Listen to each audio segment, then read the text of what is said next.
Өглөөний минь намсаг юм шүү дээ. Намайг хэрэглэдэг Michigan их сургуулийн нэгдүгээр курсын оюутан Data Science-аар суралцдаг. Тэгээд өнөөдөр бүгдээрээ манай сургуулийн кампусаар аялцгаая. 1817 онд байгуулагдсан North Campus, Central Campus, South Campus гэсэн гурван хэсэгт хуваагддаг. Тэгээд бүгдээрээ аяллаа. Миний сургууль дээр ирээд хамгийн ихний орж исэн байшин буюу East Quad Dorm-аас эхлүүлье. Dorm бол хамгийн artistic dorm гэдгээр алдартай. Дотроо театр, галерей, керамик студио урлан, зургийн студ зэргийг багтаасан байдаг. Тэгээд доторх өрөөнүүд нь ямар вэ гэх юм бол би та нарт хамгийн анх нүүж орсон өдрийнхөө бичлэгийг үзүүлье.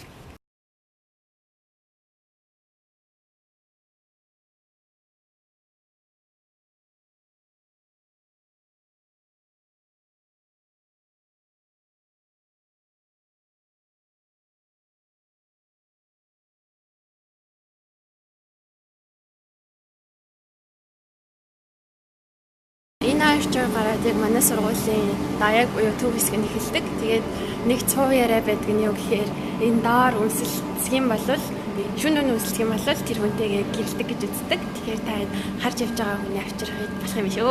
Даяг руугаа одоо ороод ирсэн байна. Тэгээд манай сургуулийн өвлийн амралт нэлээд богинохан байдаг болохоор 4 сарын 25-ны үеэр амарчдаг. Тэгээд зөвхөн зуны хичээлтэй хүмүүс нь сургууль дээр үлдсэн байгаа. Тэгээд this is our friend Squirrel. За дахиад нэг цуу яриа бол юу байдаг вэ гэхлээр яг энэ даягийн гол төвцөг болсон манай сургуулийн эмблем М үсгэн дээр freshman-ээр анх хичээлдээ орж ирэхдээ гişдэр нь гიშгчих юм бол анхны шалгалтын дээрээ ундаг гэж үздэг байгаа. За тэгээд би номын санд хичээлээ хийхээс илүү энэ fishbowl хичээлээ их дуртай. Ягаад гэх юм бол ингээд хажууд бүх принтер хэрэгтэй юмнууд маань байж байдаг. Компьютер дээр нь болохоор бүх миний ашигладаг software application суудсан байдаг. Тэгэхээр энэ ч хичээл болохоор археолог, антрополог, палеонтологийн музей, цаашлаад амьтан судлалын музейтэй Kelsey Museum of Archaeology байгаа. Тэгээд энэ нь ерөнхийдөө манай сургуулийн музейний хэсэг гэж болно. Тэр цаашаа энд харагдж байгаа байшин бол урлагийн музей.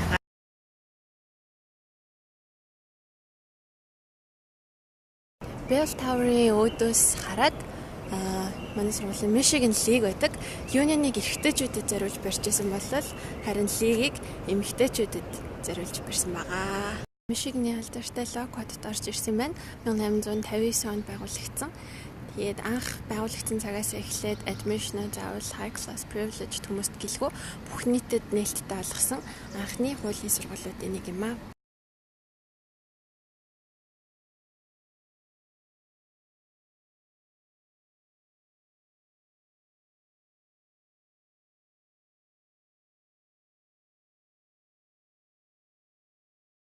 Тэгээд хуулийн сургуулийн цонхнууд нь нэлээд сонирхолтой. Ягаад гэвэл энд жишээ нь мөрөөдөө тоглоом, энд хулгайч гэх юм уу, хуулийн өмнө шийдэгдэх ёстой хэрэгүүдийг бичсэн байдаг. Хуулийн сургуулийн өөдөөс хараад манай Ross бизнесийн сургууль энд байрладаг. Жил хагасын өмнө баригдсан манай сургуулийн төгсөгч Stephen Ross 400 million donate хийгээд тэгээд баригдсан юм шиг. Газрынхаа ер нь бизнесийн сургуулийнхаа жоохон тааруухан байд юм шиг санагддаг. Манай сургуулийнхаа бизнесээр сурдаг хэдийгээ Ross Halls гэж нэрлэдэг байгаа. Төв кампусын аялал ерөөхдөө ингээд өнгөрүүлж байна. Тэгээд хэдүүлээ одоо энэ Blue Bus-нд суугаад North Campus руугаа аялъя. North руу явах цаг манай сургуулийн эмнэлгийн кампус хэлдэг дотроо хүүхдийн эмнэлэг, эрүүл мэндийн төв, сургууль гээд зэрэг 40 гаруй байшин багтаасан ийм нэлээд том кампус байдаг.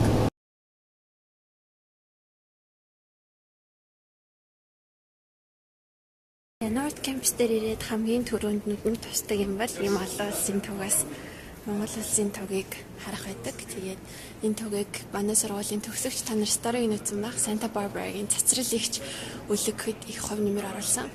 Кампусын даяг дээр ирсэн байна. Энэ харагдаж байгаа бол дизайны сургууль, computer science engineer, химийн инженер, цаана нь механик инженерийн сургууль, цахилгааны инженер, үйлдвэрлэлийн ажиллагааны инженер, эндүүдийн цаана болохоор архитектурын сургууль тус бус байна.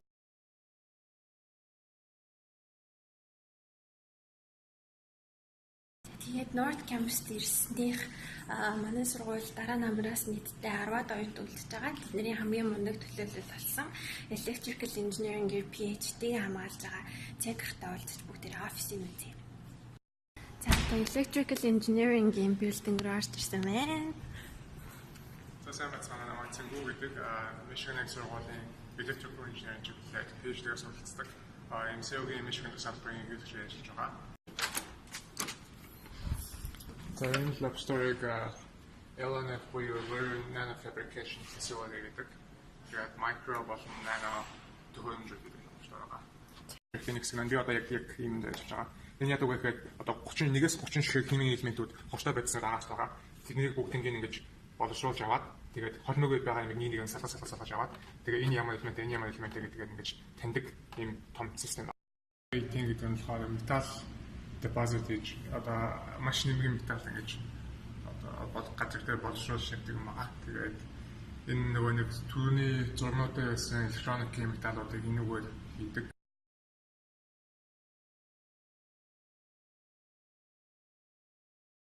Одоо Michigan-ийн их сургуулийн South Campus дээр ирсэн байна. Ингээд спорт мэддэг хүнээрээ South Campus-ыг тайлбарлалаа. Сайн байна уу? Өскөн байна. За одоо та бүхэндээ Michigan-ийн их сургуулийн спортын хөтөлбөрийн нөхцөл болсон South Campus-ыг танилцуулъя. За та бүхний энэ харж байгаа Big House буюу хөл өмгийн ордон нь 110 мянган хүний судалтай Америкта нэгт дэлхийд хоёрт ордог ордон байгаа. Одоо хөл өмгийн тоглолтын үед ямар урамцалтай байдгийг та бүхэндээ харуулъя.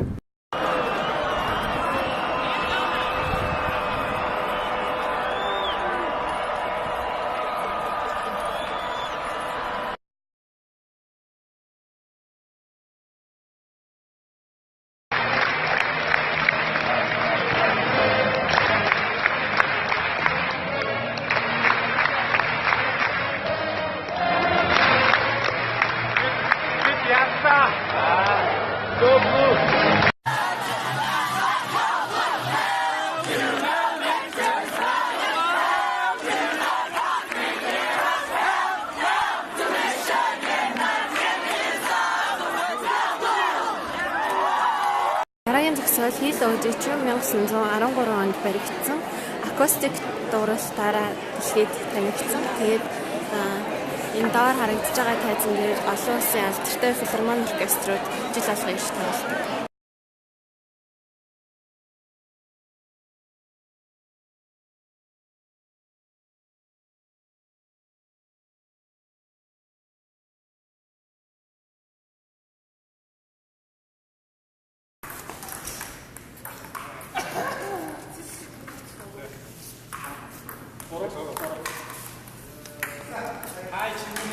Надад өнөөдөр сургуулаа танилцуулах боломж олгосон Амсаагийнхан болон надтай Michigan-ийн их сургуулиар зохиолсон та бүгдээрээ маш их баярлалаа. Тэгээд бүгдээрээ өнөөдөр сайхан амраад маргааш ирж хүчтэй өнгөрүүлээрэй. Баяртай.